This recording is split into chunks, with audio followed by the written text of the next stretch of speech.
Eu tava pensando, podia fazer tipo uma mímica. Será que o pessoal adivinha o que é o tema do filme de hoje?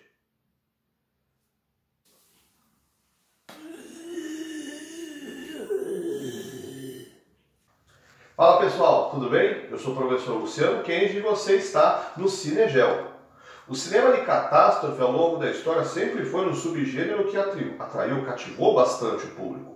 A luta do homem, a sociedade como um todo, contra algum elemento da natureza, animal bestializado ou uma ameaça externa, sempre gerou muito impacto entre o espectador. Nós já tivemos filmes catástrofes onde nós tínhamos como inimigos terremotos, tsunamis, tubarões, crocodilos gigantes, invasão alienígena, e hoje nós falaremos sobre vulcão, para trazermos aqui para a discussão da geografia. Hoje nós falaremos de O Inferno de Dante. Vem comigo!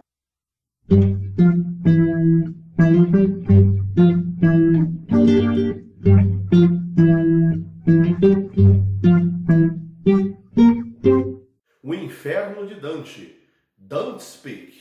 Filme de 1997, dirigido por Roger Donaldson, estrelados por Pierce Brosnan e Linda Hamilton.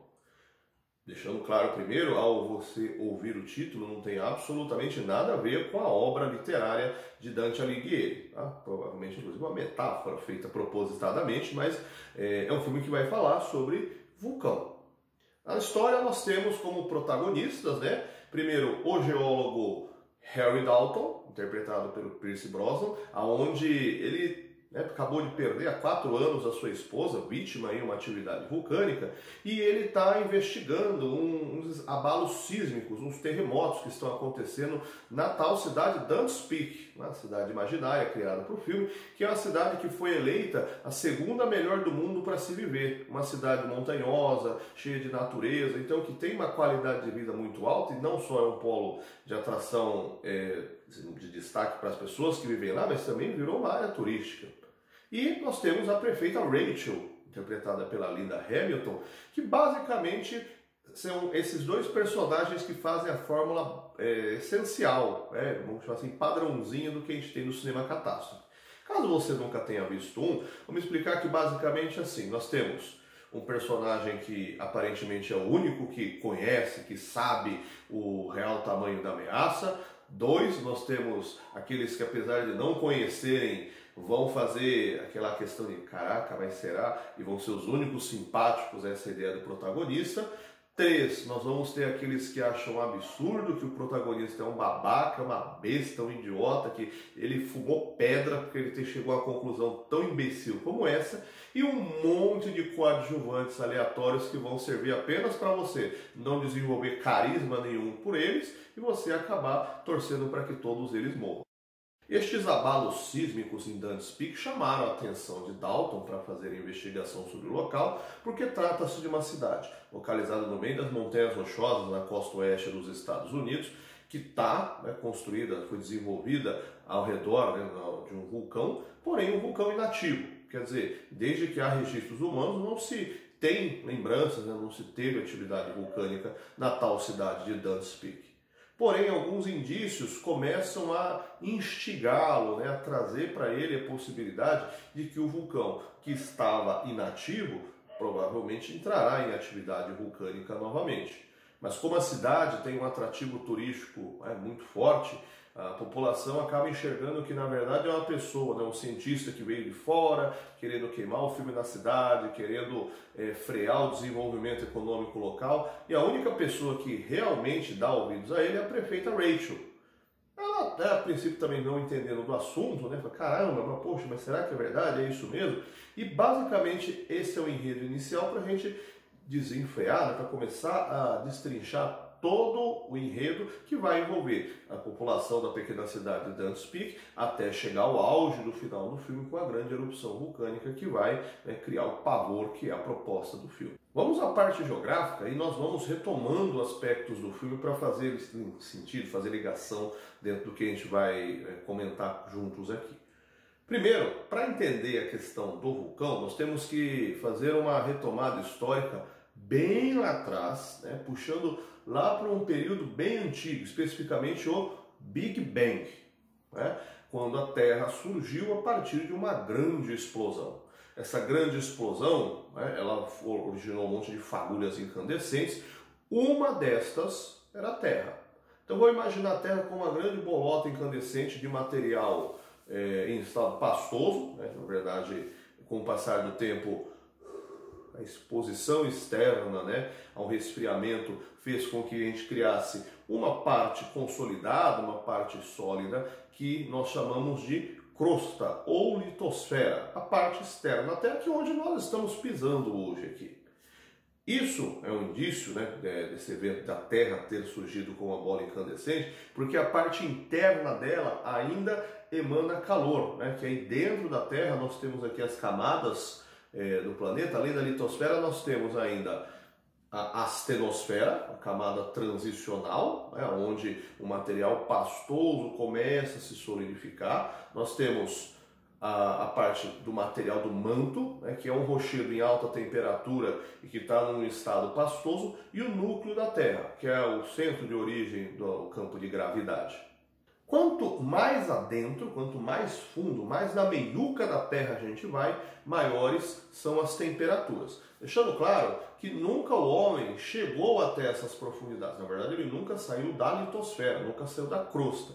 Esses são levantamentos feitos, hoje em dia, especificamente usando tecnologia de alto padrão que nós chamamos de sensoriamento remoto, né? Tipo um raio-x da Terra, vamos dizer assim, que com esses equipamentos de altíssimo padrão conseguem fazer essas expectativas, né? Obviamente não tem um número preciso, mas a ideia é que esses dados aí vão ultrapassar 3.000, 4.000 graus Celsius conforme você vai adentrando, interiorizando a Terra.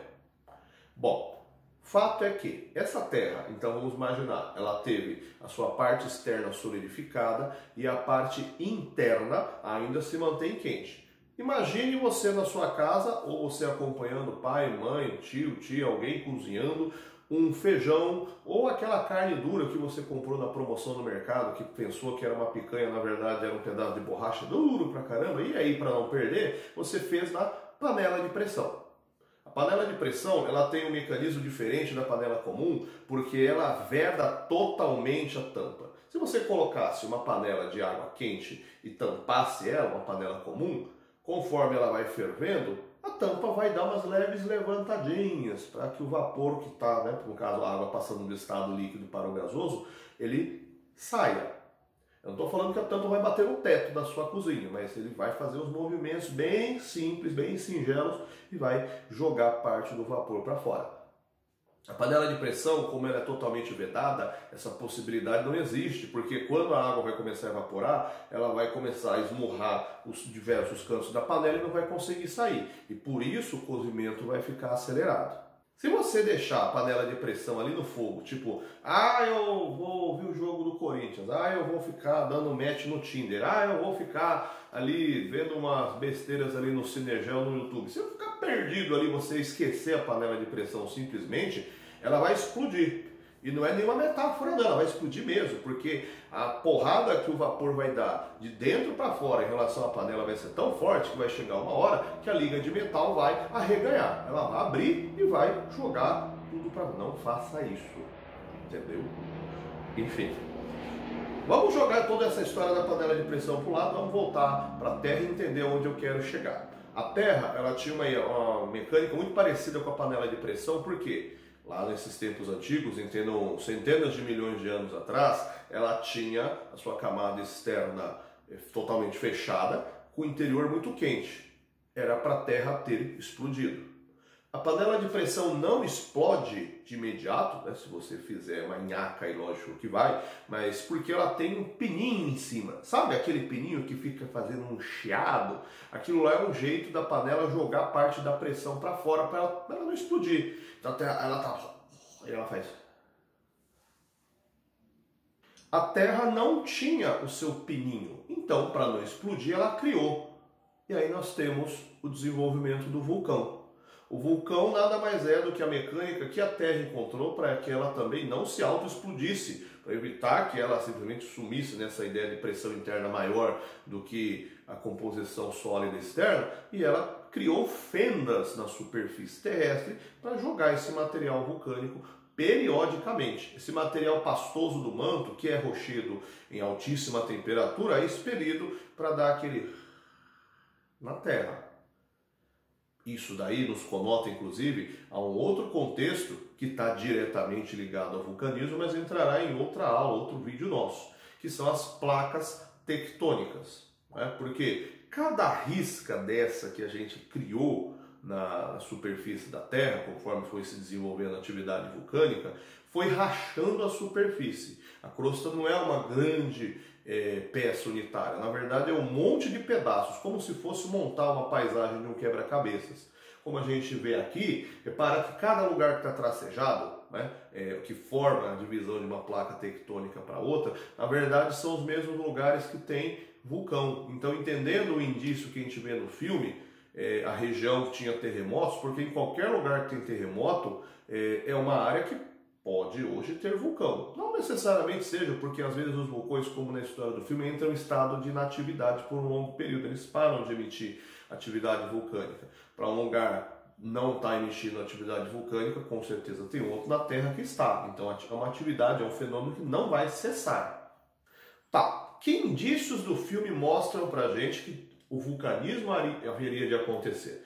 Primeiro, né, o terremoto é indício? Sim, só que outro pedaço do filme que é muito, assim, vamos chamar assim de indicativo, né, a grande pista ali, é o fato de o lago da cidade de Dantes Peak estar com a água muito quente, né? Tem a cena lá onde o pessoal está nadando, eles morrem queimados, a água ferveu, quer dizer, tinha uma flutuação, tinha uma instabilidade dentro do volume de magma embaixo da parte superficial que estava em algum tipo de agitação.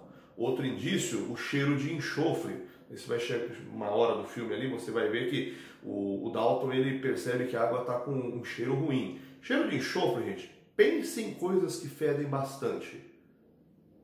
É isso que você pensou mesmo. É porque é cheiro de enxofre, tá? O elemento enxofre ele tem um cheiro muito ruim. E a Terra emana enxofre a partir de atividade vulcânica. Era outra pista que ele utilizou. E aí a gente, para consolidar de vez, o auge, né, sem querer estragar o seu final do filme, não é um spoiler, porque é óbvio que é o final do filme, né, já que é a proposta, broxante é se você chegar no final do filme e falar que o vulcão não entrou em erupção, eles foram nadar, então compraram a passagem e foram para Disney. Não, o vulcão vai entrar em erupção. Antes dele entrar em erupção mesmo, tem uma baita de uma explosão, né, que joga um monte de fumaça. Primeiro entendendo que aquele fumaceiro todo, ele não é só fumaça, né? No geral, aquilo lá é micro-rochedo. O rochedo foi sendo fragmentado em partículas milimétricas mesmo.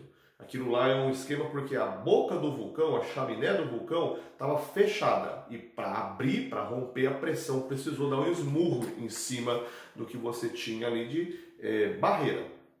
O que acontece com a chaminé do vulcão, com a boca do vulcão, é muito importante, no sentido de se ela fica ou não com esse topo fechado. No caso, esse vulcão de Dantes Peak, ele tinha ali a sua chaminé fechada, e todo vulcão desse tipo sempre vai originar uma grande explosão. É a ideia da panela de pressão de novo, porque ele vai ficar tentando esmurrar para conseguir abrir espaço para sair. Aí você deve estar pensando, mas é tudo assim pela lógica? Não. Tem vulcões onde a chaminé fica aberta direto.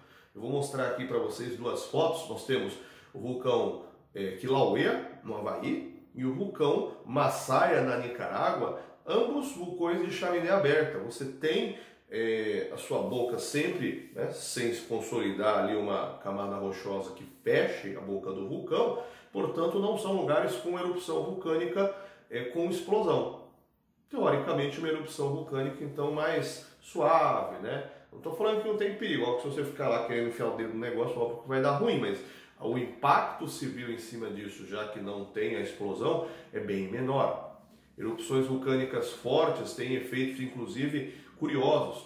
Algo mais moderno, primeiro, pode fechar espaço aéreo, né? Nós tivemos, alguns anos atrás, ainda nessa década, um vulcão no Chile, o vulcão Puyehue, que entrou em erupção e fechou o espaço aéreo aqui na América do Sul por alguns dias, porque, de novo, não é só fumaça, né? Aquilo é um monte de microparticulado rochoso e aquilo lá, se o avião passar por dentro, pode quebrar, né? Pode prejudicar a questão do funcionamento da turbina. E tem um outro impacto curioso, que talvez você ache, nossa, chega a tudo isso? A erupção vulcânica com grande emissão de fumaça pode reduzir a temperatura do local, né? Porque você vai formar uma cobertura, como se fosse abrir um guarda-sol, e vai impedir a entrada de raios solares.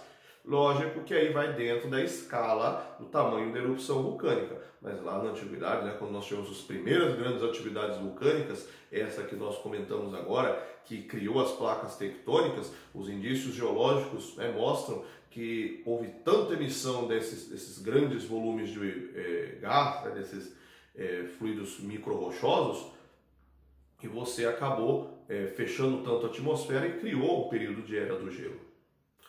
E aí, você gosta de filme catástrofe? Você se interessa por assuntos desse tipo de vulcão? Você gosta de filme catástrofe? Ele vai aparecer aqui mais uma vez em um vídeo nosso em breve, né? Aguarde, ou se você já está assistindo depois, dá uma fuçadinha aqui que você vai encontrar outros desafios homem-natureza. Você já conhece meu trabalho lá no Instagram? Se inscreva lá, me siga no Instagram, todo dia tem um desafio novo para você que é aluno do ensino médio, pré-vestibular ou que gosta apenas de curiosidade. Conheceu o canal agora? Se inscreva no canal, indique para os amigos, clica no sininho para receber os informes de quando tem vídeo novo.